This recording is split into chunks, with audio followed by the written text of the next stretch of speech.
ಏನು ರಾಜ್ಯ ವಿಧಾನಸಭೆ ಉಭಯ ಸದನಗಳಲ್ಲೂ ಕೂಡ ವಿಧಾನಮಂಡಲದ ಉಭಯ ಸದನಗಳಲ್ಲೂ ಕೂಡ ಇವತ್ತು ಮುಖ್ಯಮಂತ್ರಿ ಸಿದ್ದರಾಮಯ್ಯನವರು ರಾಜ್ಯಪಾಲರ ಭಾಷಣದ ಮೇಲಿನ ಚರ್ಚೆಗೆ ಉತ್ತರವನ್ನು ಕೊಟ್ಟಿದ್ದಾರೆ. ಕೇಂದ್ರ ಸರ್ಕಾರದ ನಿಲುವುಗಳ ಬಗ್ಗೆ, ರಾಜ್ಯಕ್ಕೆ ಹೇಗೆಲ್ಲ ಅನ್ಯಾಯ ಮಾಡಿದೆ ಅನ್ನೋದರ ಬಗ್ಗೆ, ಅನುದಾನಕ್ಕೆ ಸಂಬಂಧಪಟ್ಟಂತಹ ಹಂಚಿಕೆಯ ಲೆಕ್ಕವನ್ನು ಸಿಎಂ ಸಿದ್ದರಾಮಯ್ಯನವರು ಕೊಟ್ಟಿದ್ದಾರೆ. ಇದೇ ಸಂದರ್ಭದಲ್ಲಿನೇ ಪ್ರತಿಪಕ್ಷದ ನಾಯಕರುಗಳು ಸರ್ಕಾರದಲ್ಲಿ ನಡೆಸಿರುವಂತಹ ಕುರ್ಚಿ ಕದನವನ್ನು ಪ್ರಸ್ತಾಪಿಸಿ ಕಾಲೆಳೆಯುವ ಪ್ರಯತ್ನವನ್ನು ಮಾಡಿದರು. ಆಗ ಸಿಎಂ ಹಾಗೂ ಡಿಸಿಎಂ ಇಬ್ಬರೂ ಕೂಡ ಒಗ್ಗಟ್ಟಿನ ಮಂತ್ರವನ್ನು ಹೇಳಿ ಬಿಜೆಪಿಯವರಿಗೆ ತಿರುಗೇಟು ಕೊಟ್ಟಿದ್ದಾರೆ.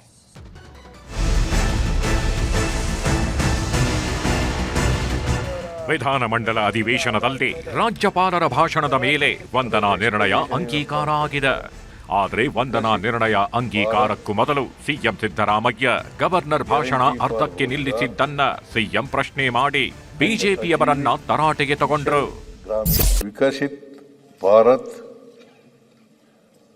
Guarantee for Rozgar and Ajeevika mission Gramin ಅಂತ ಅದರ ಅರ್ಥ.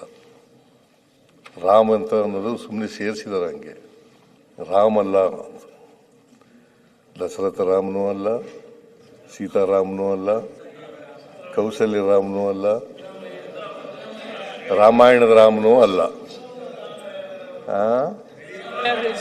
ಸಿದ್ದರಾಮಯ್ಯವರಲ್ಲ, ಸಿದ್ದರಾಮನೂ ಅಲ್ಲ ಅಂತ ಹೇಳ್ತಾರೆ. ಸಿದ್ದರಾಮನೂ ಅಲ್ಲ. ಅಪ್ಪರ್ ಭದ್ರಕ್ಕೆ 5,300 ಕೋಟಿ 5,300 ಕೋಟಿ ಕೊಡ್ತೀವಿ ಅಂತ ಹೇಳಿದ್ರು. Is it not A fact? ನಮಗೆ 15ನೇ ಹಣಕಾಸಿನ ಆಯೋಗ ಸ್ಪೆಷಲ್ ಗ್ರಾಂಟ್ಸ್ ಅಂತ ಕೊಟ್ಟಿದ್ರು 5,495 ಕೋಟಿ. ಆಮೇಲೆ ಪೆರಿಫೆರಲ್ ರಿಂಗ್ ರೋಡ್ಗೆ 3,000 ಕೋಟಿ, ಬೆಂಗಳೂರು ನಗರದಲ್ಲಿ ಕೆರೆಗಳ ಅಭಿವೃದ್ಧಿಗೆ 3,000 ಕೋಟಿ, ಒಟ್ಟು 11,495 ಕೋಟಿ. 15th ಫೈನಾನ್ಸ್ ಕಮಿಷನ್ನಲ್ಲಿ ನಮಗೆ ಕೊಡ್ತೀವಿ ಅಂತ ಹೇಳಿದ್ದು ಬರಲಿಲ್ಲ. ಇಡೀ ರಾಜ್ಯದ ಜನ 7 ಕೋಟಿ ಜನರಿಗೆ ಆದಂಥ ನಷ್ಟ.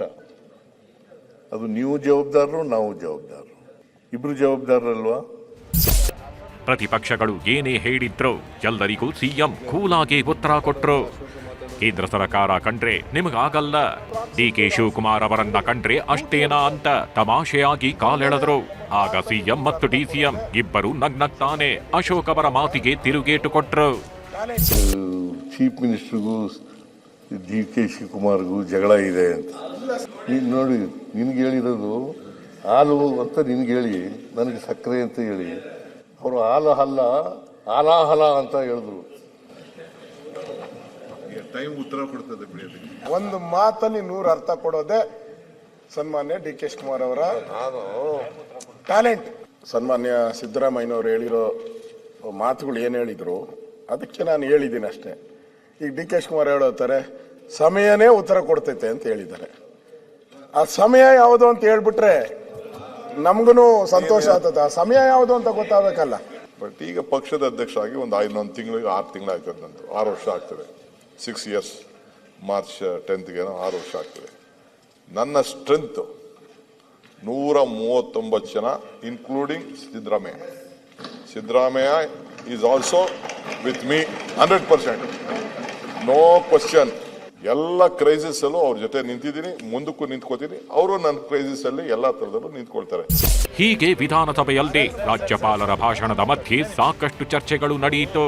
ವಂದನಾ ನಿರ್ಣಯ ಅಂಗೀಕಾರನೂ ಆಯಿತು. ಇದಾದ ಮೇಲೆ ವಿಧಾನ ಪರಿಷತ್ಗೆ ಬಂದ ಸಿಎಂ ಅಲ್ಲೂ ಗವರ್ನರ್ ಭಾಷಣದಲ್ಲಿ ಏನಿತ್ತು ಅಂತ ಬಿಡಿಸಿ ಹೇಳಿ ಬಿಜೆಪಿಯವರನ್ನ ತರಾಟೆಗೆ ತಗೊಂಡ್ರು. ಬೆಳೆಹಾನಿ ಬಗ್ಗೆ 615 ಕೋಟಿ ರೂಪಾಯಿ ಬೆಳೆಹಾನಿಗೆ ಕೇಳಿದ್ದೀವಿ. 1,522 ಕೋಟಿ ಮೂಲಭೂತ ಸೌಕರ್ಯಗಳ ಸ್ಥಾಪನೆಗೆ ಕೇಳಿದ್ದೀವಿ. ಅದನ್ನ ಹೇಳಿದ್ರೆ ಅದು ರಾಜ್ಯಕ್ಕೆ ವಿರುದ್ಧ ಇದೆಯಾ? ಒಟ್ಟಾರೆ ವಿಧಾನಮಂಡಲದ ಉಭಯ ಸದನಗಳಲ್ಲೂ ಸಿಎಂ ಗವರ್ನರ್ ಭಾಷಣ ಅರ್ಧಕ್ಕೆ ನಿಲ್ಲಿಸಿದ್ದಕ್ಕೆ ಬೇಸರ ಹೊರಹಾಕಿದ್ರು. ನಾಳೆ ಕಲಾಪದಲ್ಲಿ ಮನ್ರೇಗಾ ಮತ್ತು ಜಿ ಹೆಸರು ಬದಲಾವಣೆ ಚರ್ಚೆ ನಡೆಯಲಿದೆ. Bureau report, news 18.